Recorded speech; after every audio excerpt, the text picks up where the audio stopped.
अस्सलाम वालेकुम। मेरा नाम डॉक्टर उमर फारूक है और आज इस वीडियो में हम जानेंगे कि शुगर के मुतल्लिक क्या क्या गलत फहमियाँ पाई जाती हैं।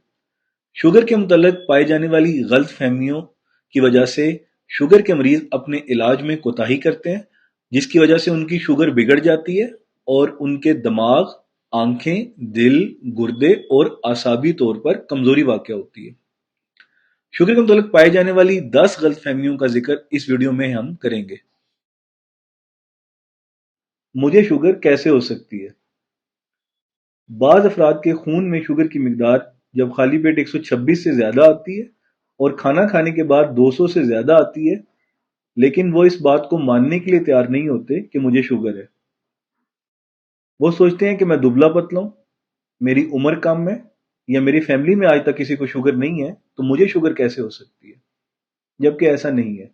शुगर किसी को भी हो सकती है और शुगर है या नहीं, इसका फैसला हमेशा खून के अंदर शुगर की मिकदार को चेक करने के बाद करें।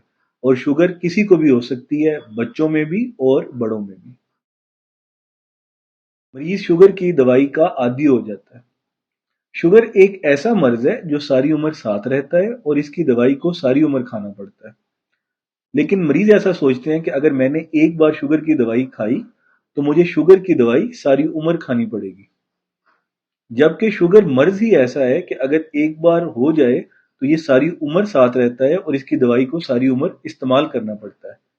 बेसिकली मरीज शुगर की दवाई का आदी नहीं होता, क्योंकि शुगर सारी उम्र साथ रहती है। इस वजह से शुगर की दवाई को रोजाना इस्तेमाल करना पड़ता है।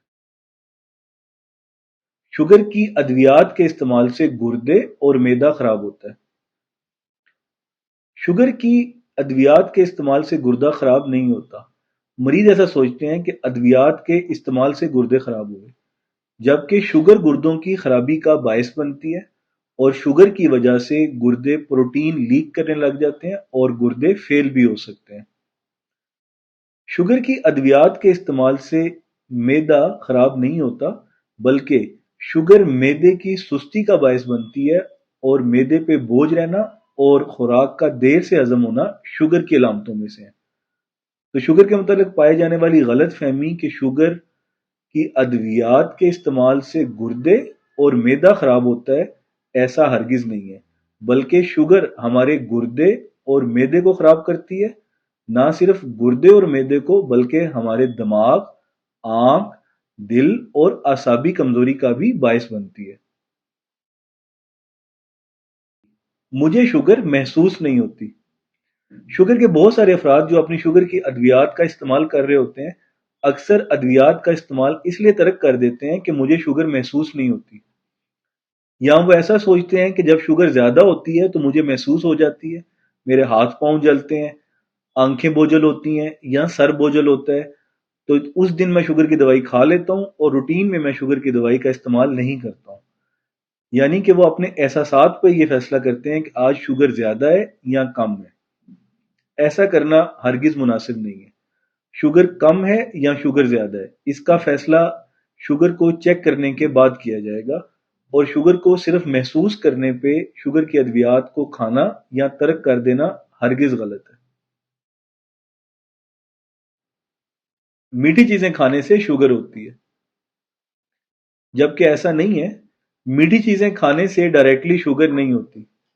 मीठी चीजों के इस्तेमाल से वजन में इजाफा होता है और वजन में होने वाला इजाफा शुगर का बायस बनता है। अगर किसी शख्स को शुगर हो जाए तो उसे मीठी चीजों का इस्तेमाल तर्क करना पड़ता है और लोग ऐसा सोचते हैं शायद मीठा खाने से शुगर हो जाती है। लेकिन अगर शुगर का मरीज मीठी चीजें तर्क नहीं करेगा तो उसके खून में शुगर की मिकदार ज्यादा हो जाएगी और जिस्म में पेचीदगियों का बायस बनेगी। हड्डियों की शुगर, पेशाब की शुगर, खून की शुगर।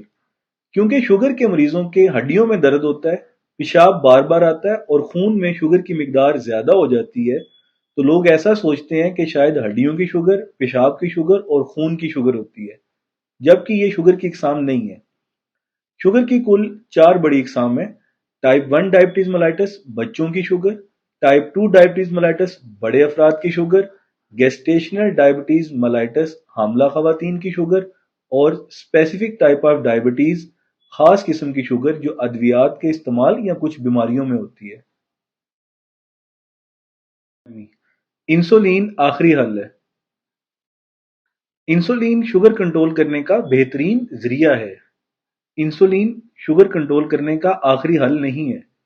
اگر کسی کو انسولین لکھی جائے تو وہ ڈر جاتے ہیں کہ شاید شوگر آخری سٹیج پر ہے اور انسولین آخری حل ہے۔ کسی مریض میں انسولین استعمال کی جائے یا نہ کی جائے، اس کا فیصلہ اس کی شوگر کی قسم پر کیا جائے گا۔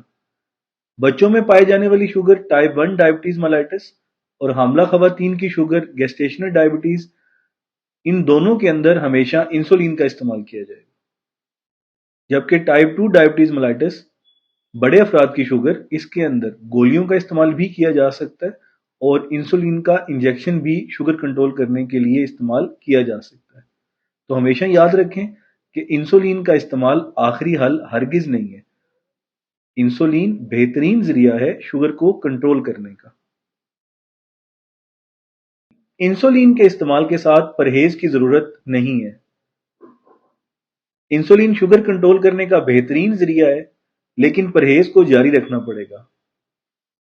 مریض جو پرہیز گولیاں کھاتے ہوئے کر رہے ہیں، سیم وہی پرہیز انسولین کے ساتھ بھی کی جائے گی۔ اگر مریض انسولین کے استعمال کے ساتھ یہ سوچ رہا ہے کہ میں انسولین استعمال کر رہا ہوں اور میں میٹھا بھی کھا سکتا ہوں اور کسی قسم کی پرہیز کی ضرورت نہیں ہے، تو شوگر کنٹرول نہیں ہوگی اور شوگر جسم میں پیچیدگیوں کا باعث بنے گی۔ انسولین کے ساتھ پرہیز کو ہمیشہ جاری رکھیں۔ شوگر کو صرف صبح خالی پیٹ چیک کرنا۔ شوگر کے بہت سے مریض شوگر کو صرف صبح خالی پیٹ چیک کرتے ہیں اور شوگر نارمل آنے کی صورت میں یہ خیال کرتے ہیں کہ ان کی شوگر کنٹرول ہے اور شوگر کی دوائی بند کر دیتے ہیں اور پرہیز بھی نہیں کرتے، جس کی وجہ سے ان کی شوگر خراب ہو جاتی ہے۔ شوگر کو نہ صرف خالی پیٹ چیک کریں بلکہ کھانا کھانے کے 2 گھنٹے بعد بھی شوگر چیک کرنا ضروری ہے۔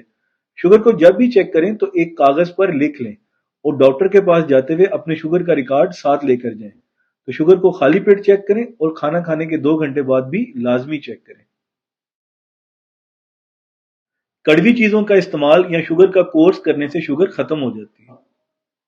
شوگر کے مریض کریلا، کریلے کا پانی اور بہت سی کڑوی چیزوں کا استعمال اس نیت سے کرتے ہیں کہ اس سے ان کی شوگر کنٹرول ہو جائے گی یا ختم ہو جائے گی۔ یہ بات یاد رکھیں کہ کڑوی چیزوں کے استعمال سے نہ تو شوگر کنٹرول ہوتی ہے اور نہ ہی شوگر ختم ہوتی ہے۔ شوگر کے متعلق کوئی بھی 3 ماہ کا یا 6 ماہ کا کورس موجود نہیں ہے۔ کچھ شوگر کے مریض 3 یا 6 ماہ تک جب شوگر کی ادویات کو ریگولر استعمال کرتے ہیں اور ان کی شوگر نارمل رہتی ہے تو وہ یہ سوچنے لگتے ہیں کہ ان کی شوگر ختم ہو گئی ہے اور وہ شوگر کی ادویات کا استعمال بند کر دیتے ہیں اور نہ ہی شوگر کو چیک کرتے ہیں، جس کی وجہ سے شوگر ان کے اعضاء کو متاثر کرتی ہے۔ اس ویڈیو میں ہم نے جانا کہ شوگر کے متعلق پائے جانے والی 10 بڑی غلط فہمیاں کون کون سی ہیں۔ نیکسٹ ویڈیو میں انشاءاللہ ہم جانیں گے ہائپوگلائسیمیا، شوگر کم ہو جانے کی وجوہات اور علامات کیا کیا ہیں اور شوگر کے مریض کو کون کون سے ٹیسٹ کروانے چاہیے۔